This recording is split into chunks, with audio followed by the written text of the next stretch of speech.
Hello everyone, আজি মই একেবাৰে সহজতে আৰু কম সময়তে বনাব পৰা পনীৰৰ এটা পকৰা ৰেচিপি আপোনালোকৰ লগত শ্বেয়াৰ কৰিবলৈ লৈছো।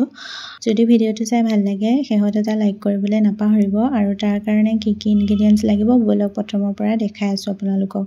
প্ৰথমতে মই এক কাপ বেসন ললো আৰু তাতে মই দি দিছো জোখমতে নিমখ আৰু হালধি আৰু তাৰ পাছত মই দিছো অকনমান ধনিয়া গুড়া, অকনমান জিৰা গুড়া আৰু অলপমান ৰেড চিলি পাউডাৰ।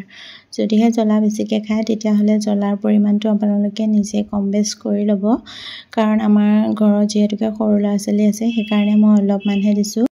আৰু মই লগতে এচিকুট বেকিং পাউডাৰ দি ভালদৰে অলপকে পানী দি বেটাৰটো ৰেডি কৰি ললো। আৰু এয়া চাওকচোন বহুত বেছি পনীয়া হ'ব নালাগে, বেটাৰটো যিমান পাৰে অকনমান থিৰ কৰিব লাগে। পনীয়া হলে পনীৰখিনি ইয়াতে লাগি নধৰিব, সেইকাৰণে যিমানখিনি পাৰো এয়া মই থিৰ কৰি পেলাই বেটাৰটো ৰেডি কৰিছো।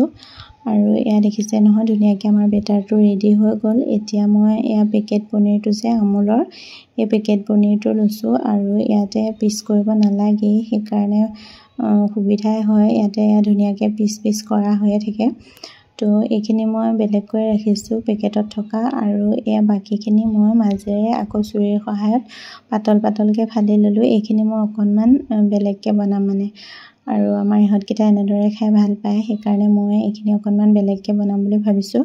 তো আপোনালোকক দেখাই গৈ আছো, বলক ভিডিঅটো শেষলৈকে চাই থাকক। আৰু যি কেইটুকুৰা পনীৰ মই মাজেৰে এনেকৈ দুফালকে কাটি লৈছিলো, মানে সেইখিনিত মই এয়া অলপমান টমেটো কেচাপ লগাই দিম। এয়া দেখাই দিছো চাওকচোন, এনেকৈ অলপমান ল'ব আৰু এনেকৈ মাজত দি পেলাই আকৌ জইন লগাই দিব, আৰু তেনেদৰে মই গোটেইখিনি ৰেডি কৰি ল'ম এতিয়া। আৰু আপোনালোকে টমেটো কেচাপৰ সলনি গ্ৰীণ চাটনি বা কিবা চাটনিও ইয়াতে ভৰাই দিব পাৰে, আৰু এনেকৈ দিলে মানে আমাৰ ইহঁতকেইটাই খাই বহুত বেছি ভাল পায়, সেইকাৰণে মই সিহঁতৰ কাৰণে কেইটামান এনেদৰে ৰেডি কৰিলো। ইয়াত যে এনেদৰে দিব লাগিব কোনো কথা নাই, চিম্পুলকেও বনাব পাৰে, আৰু বাকীখিনি মই তেনেকৈ বনাম।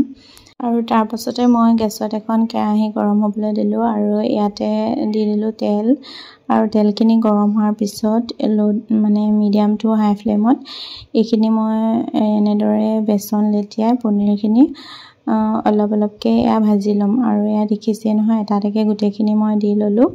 তাৰ পিছত এইখিনি মই ধুনীয়াকৈ ৰংচোৱাকৈ ভাজি ল'ম।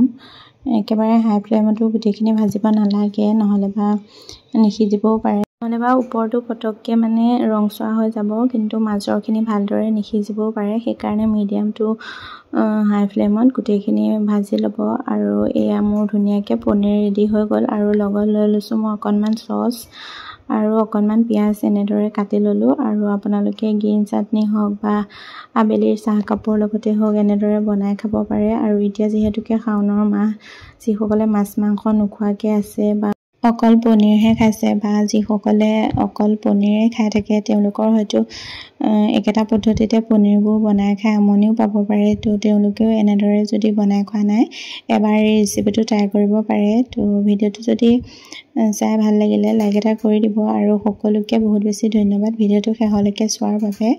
তো আজিলৈ আহিছো, বাই।